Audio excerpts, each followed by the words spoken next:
Olá, tudo bem com você? Nós vamos falar hoje sobre um assunto pedido pelas pessoas que me acompanham nas redes sociais, que é como viver mais e melhor. Aí vem um outro detalhe, sem grandes esforços e com pequenas mudanças.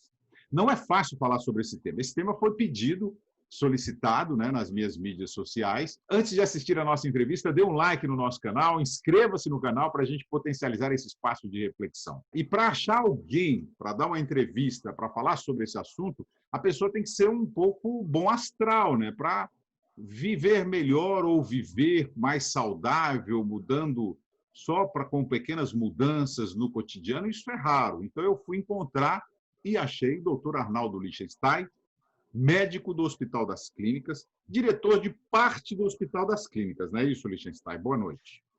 Boa noite, William. Boa noite, pessoal. Eu sou diretor do Serviço de Clínica Geral, lá dentro do HC. Então, Mas o que você está falando é verdade, William. Quer dizer, dá para fazer pequenos arranjos para a gente ir em frente aí com a mas vida. eu usei essa introdução porque eu sei que você está lançando um livro agora e no seu livro você diz isso, né? E agora, Arnaldo, eu já no prefácio do seu livro, o livro chama-se Saúde no Cotidiano, não é isso? É Está isso, é sendo isso lançado pela mesmo. editora Contexto. Isso E mesmo, quando eu isso fiz o mesmo. convite para você falar sobre esse assunto, eu não sabia que você tinha escrito e estava lançando o livro. Olha que curioso. Parece que é... Eu não sei se você acredita em questões divinas. Você acredita? Um médico acredita ou é racional? Opa, acredito. E ainda teve a conjunção de Marte com Saturno. Então tá bom. Então é isso. Foi uma sintonia divina que nos fez fazer essa entrevista aqui hoje, Arnaldo. Exatamente combinando com o lançamento do seu livro Saúde no Cotidiano. Já no prefácio já causa já chama uma certa atenção da gente. E você fala que o livro é para um público-alvo bem específico, né? Para as pessoas É que verdade. estão Quer dizer, vivas. não é. O pessoal pergunta: é livro para médico, é livro para criança, para adulto, para pai, para mãe? Eu falei: não. É bem específico esse livro, é para as pessoas que estão vivas.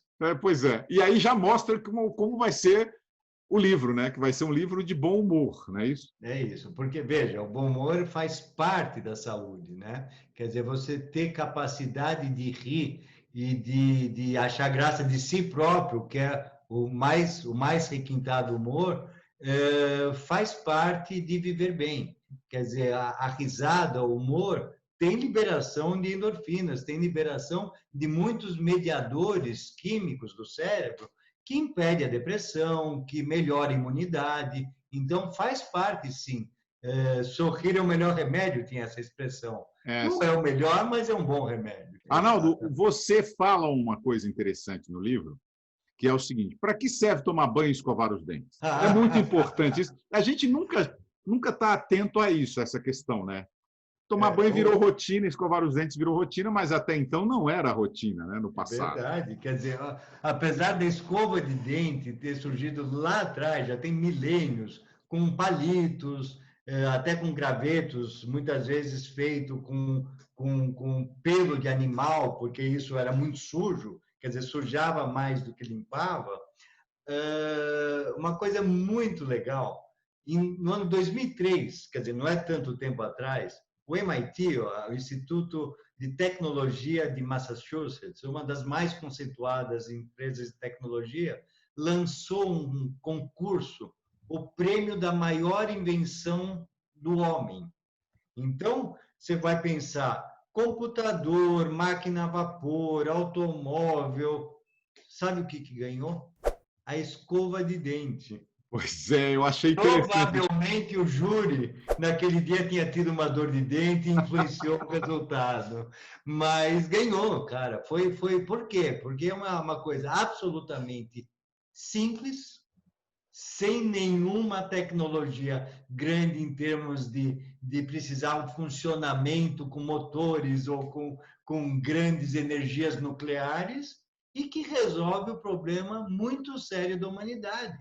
Quer dizer, quando você perde dentes, né, você deixa de comer, deixa de se alimentar. Muitas vezes você tem gengivites, que tem infecções na boca, que pode até pegar o coração. Quer dizer, então, uma coisa absolutamente simples evita um enorme número de problemas e principalmente a dor de dente. Quem já teve dor de dente sabe que acaba a sua vida. Arnaldo, então vamos lá. Dicas de saúde no dia a dia para as pessoas terem mais consciência de como viver uma vida mais saudável e longa, não é isso? Porque tem a relação com a longevidade. Quanto mais eu cuido da minha saúde, mais tempo eu posso viver, e não só tempo viver com mais saúde, saudável, não é isso? É verdade, é verdade. Quer dizer, o pessoal discute hoje qual que é o limite da vida do homem. Muita gente boa acredita 120 anos. Tá? Quer dizer, então, em um futuro não muito distante, o que hoje a gente fala que já é exceção, viver 90 ou eventualmente 100, vai se atingir talvez o limite de 120 anos. E aí... Então, a ideia é o seguinte: primeiro, nós vamos como se dorme bem. Quer dizer, essa é uma pergunta, porque pelo menos 1 em cada 5 pessoas não dorme bem. Tá? E metade já teve problema de insônia há algum tempo, mas 20% constantemente não se dorme bem.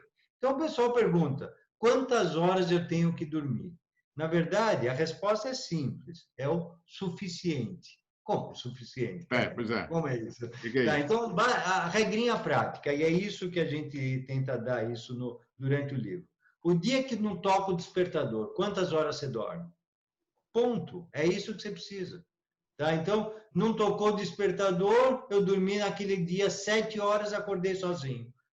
7 horas, você precisa dormir. Olha, não tocou o despertador, dormi 8 horas. 8 horas, 6 horas. Quer dizer, para alguns 6 horas é demais, para alguns 8 horas é muito pouco. Então, você tem que ser aquele que você acorda suficientemente descansado. Então, dormir é o melhor remédio, um dos melhores remédios para você ter uma vida mais saudável. É isso que você está dizendo. É isso, mas não a quantidade, mas a qualidade. Então, tem gente que dorme 8 horas, mas não aprofunda o sono. Então, o que quer dizer isso? São pessoas, geralmente, aquelas que são mais gordas, que roncam, que têm aquela apneia do sono.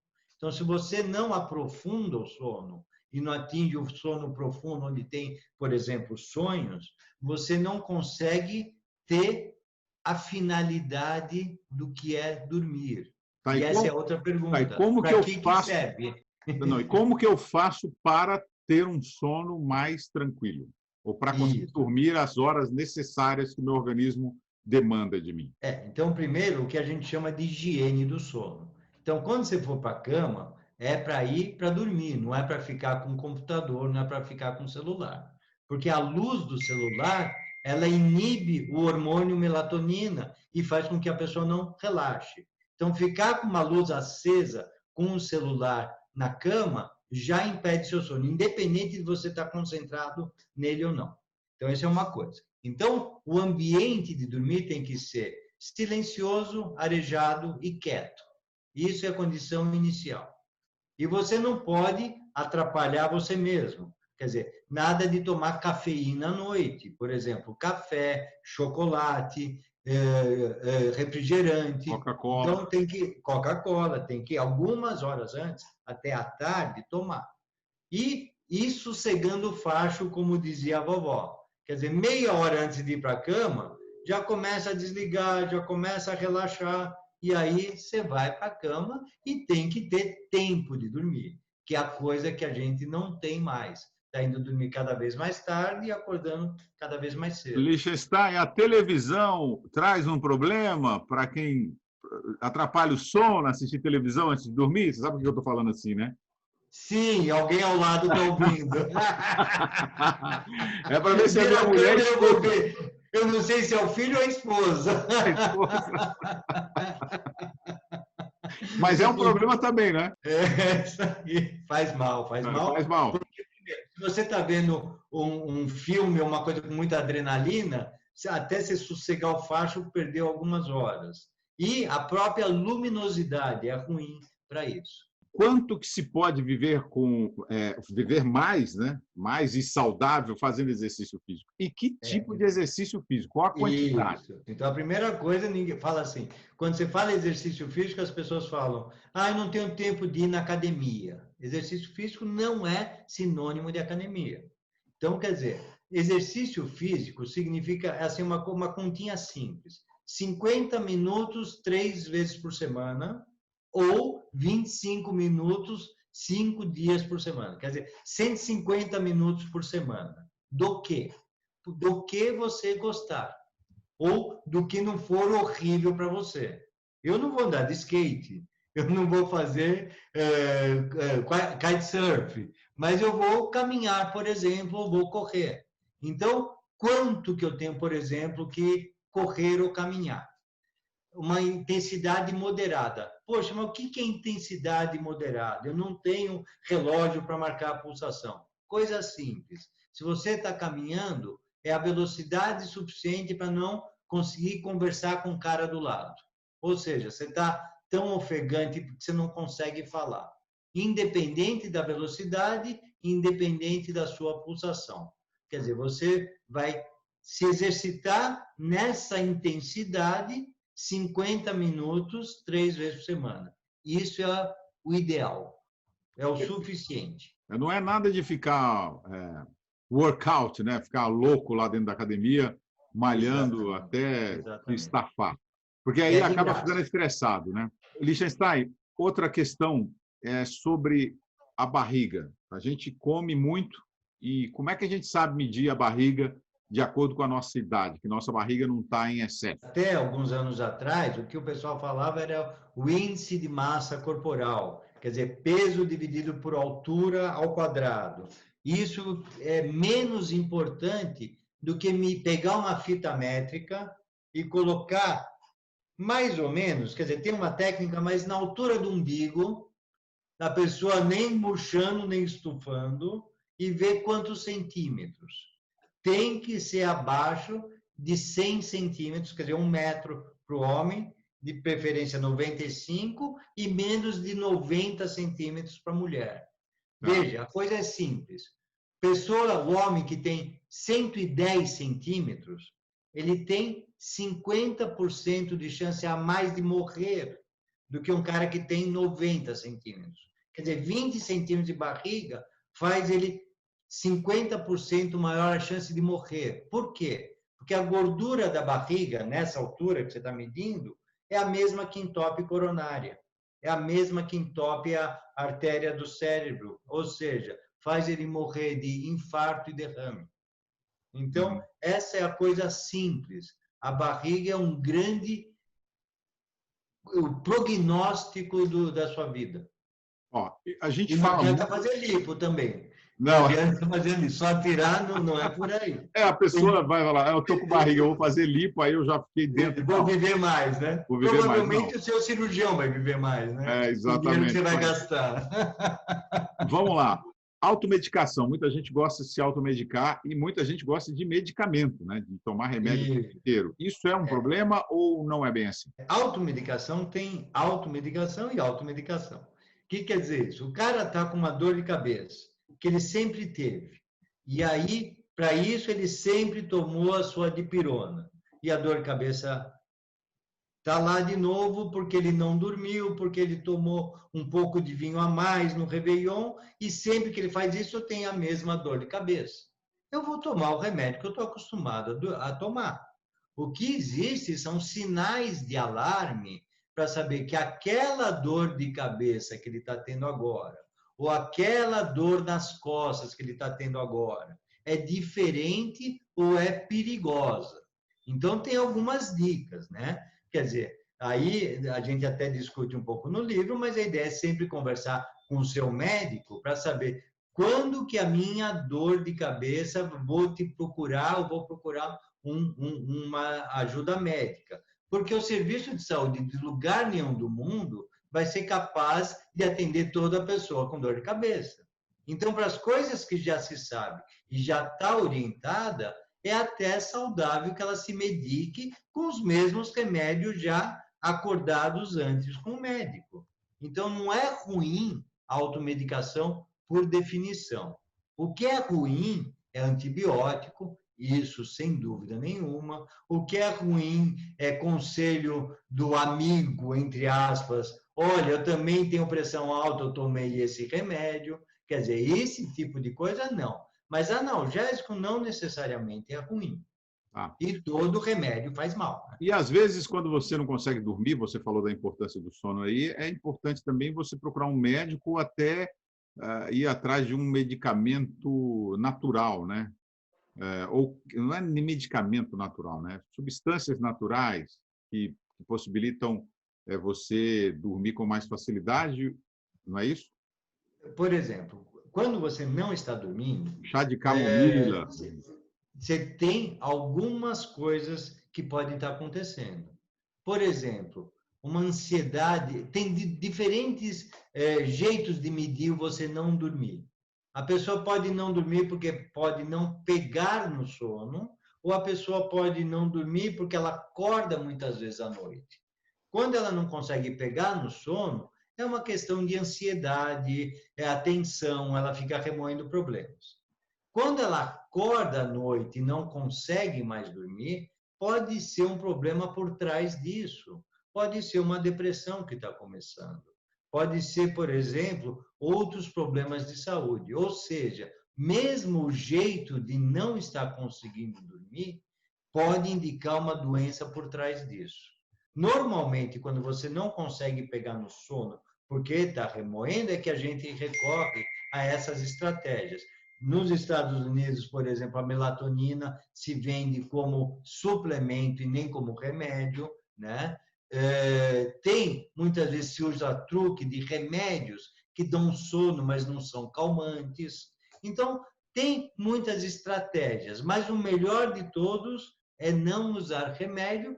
Por quê? Remédio, se fosse bom, não chamava droga, né? Você tem um negócio no seu livro também que é que você faz uma indagação sobre o que tem em comum sexo, chocolate e exercício físico. E aí eu fiquei Opa, curioso é em saber mesmo. isso. O que tem em É, comum sexo, chocolate e exercício físico?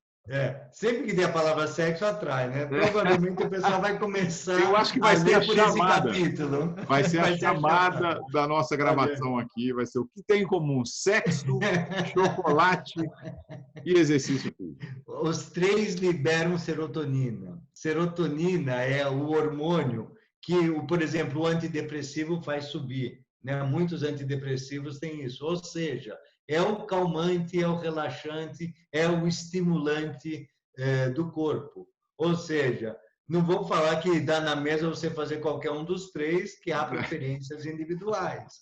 Mas os três podem ter esse papel. Uns com melhor bem-estar, outros com pior bem-estar. Você também chama a atenção no seu livro sobre saneamento básico, né, Liechtenstein? É E sem isso. água potável e sem esgoto, a humanidade tem problema. No nosso dia a dia, como você falou de escovar os dentes, ninguém percebe a evolução que teve para isso. Mas você apertar a descarga do banheiro, o que tem por trás disso, a evolução de milênios, isso daqui causou a evolução da vida em muitos anos para a humanidade. Quer dizer, beber água potável e ter saneamento básico, isso daí poupou muitas doenças. Vou dar alguns exemplos aí e a gente conta no livro algumas historinhas aí. Quer dizer, onde não tem saneamento básico, tem animais, ratos, insetos, e eles trazem doença. Então, quer dizer, o rato, por exemplo, ele traz algumas doenças que mataram milhões na história da medicina. Por exemplo, a pulga do rato, que pica o rato e pica o homem, trouxe a peste bubônica, a peste negra, que matou, dizimou a população da Europa na Idade Média. Então, uma coisa curiosa que a gente conta, teve um povo que foi mais ou menos poupado da peste negra, povo judeu.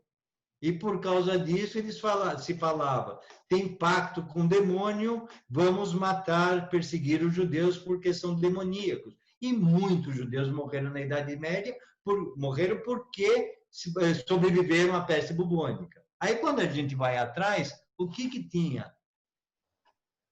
A lei judaica tem dois princípios interessantes.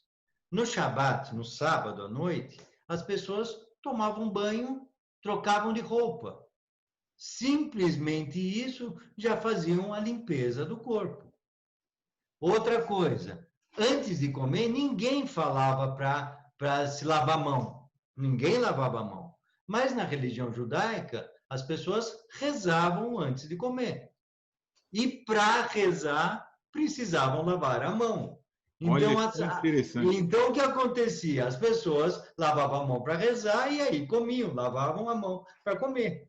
Quer dizer, existe o Moacir Scliar, um escritor que já faleceu da Academia Brasileira de Letras, ele tem uma interpretação muito boa de como a religião incutiu normas higiênicas que salvaram muitas e muitas vidas. Então, pelo que eu entendi, a gente tem que alimentar bem, dormir bem, fazer exercícios físicos, não precisam ser exercícios loucos, exercícios de levantar peso e tal, exercícios normais do dia a dia, como fazer uma caminhada, ou em vez de ir para o trabalho, para quem pode, tem um trabalho perto de casa, ir caminhando, como é o seu caso, eu sei que você faz isso. Então, alimentar, dormir, exercício físico, amar e bom humor. É tudo combinado. É isso. Além de não se prejudicar com cigarro, além Tá. de Tem o cigarro, tem a ter bebida cigarro, alcoólica. bebida alcoólica um pouco é ótimo, muito é E o péssimo. que é pouco e Então, o que é muito? o limite é isso, né? Qual que é meu limite? O que é... A brincadeira é quem bebe mais que médico bebe demais. Não, não. A Mas o ideia é que é pouco e o que é muito? duas doses é ótimo para homem e uma dose é ótimo para mulher. Quer dizer, você beber 2 taças de vinho tinto é um grande remédio. Muito bem. 3 já é péssimo. Então o limite é muito estreito. Então, Mas só não serve 14 por semana. Não é cumulativo. Tem que ser dia a dia. tá. Eu já Não estava tomei pensando aqui em deixar hoje. algumas doses para tomar no outro Não, dia. não existe economia para encher a cara. Tem que ser no dia a dia. Tá? Então a ideia é essa. Então, quer dizer, não agredir o corpo, né? A história da poluição, do cigarro, existe a violência, né? A violência doméstica de arma de fogo. Isso tudo, todas essas coisas, não é por acaso. São todos esses itens que fazem a grande diferença na sociedade em termos de número de anos perdidos pela sociedade, na vida de cada um. Então, quer dizer, você somando os anos de cada um desses pontos, você vai ver que a sociedade como um todo vai viver muito mais. Hoje a gente vive o dobro do que algumas décadas atrás. Então, incrivelmente, no começo do século passado, meio do século passado, o brasileiro vivia 40 anos. Hoje nós estamos perto de 80, 78 anos.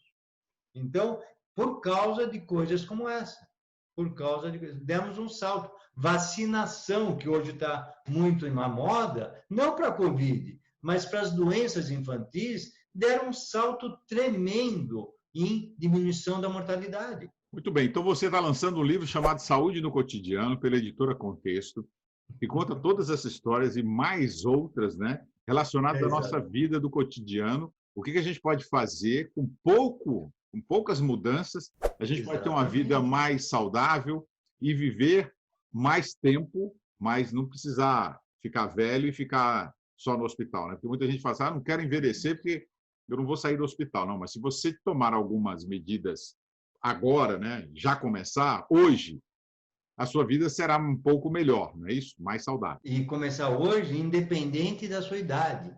Quer dizer, se você começar hoje aos 70, tem um grande impacto. Tem um grande impacto. Isso só uma imagem que vem à cabeça das pessoas mais velhas. Você lembra do Sítio do Pica-Pau Amarelo, do Monteiro Lobato? Ela teve televisionado. Você lembra da Dona Benta? A Dona Benta? A Dona Benta era uma velhinha que tinha a Zilka Salaberry, excelente atriz, ela interpretava a Dona Benta, com seu coque branco na cabeça, ficava sentada numa cadeira de balanço, com uma manta xadreza, contando história para os netinhos. Sabe quantos anos ela tinha? 65. Pois é. Hoje em dia, a pessoa com 65 está correndo maratona. Então, só por quê? Porque o 65 lá atrás equivale hoje a 85,90. Esse é o ganho que a gente tem. Muito bom. Esse é o ganho que a gente tem. Olha que antes de você que está assistindo a essa entrevista, dá um like aí no canal, inscreva-se no canal para a gente potencializar esse espaço aqui de reflexão. Arnaldo, obrigado, viu, por essa entrevista, por dar um pouquinho dessa aula aí e sugerir para as pessoas, né, adquirirem o livro Saúde no Cotidiano, do Dr. Arnaldo Eu acho que Lichtenstein. assim, não é um grande livro de literatura, mas são dicas que eu acho que pode ajudar as pessoas. E eu acho que a importância é as pessoas participarem, quer dizer, serem proativas na sua decisão de saúde. Não depende do médico falar o que você precisa fazer. Se você for atrás, o médico vai ser cada vez menos necessário na sua vida. E como eu te conheço, eu sei que o livro deve ser gostoso de ler, deve ser divertidíssimo, deve ter muitas sacadas de bom humor. Obrigado por essa entrevista, Arnaldo. Queridos, um grande abraço. Espero que você fique muito rico com a venda desse livro. Ixi!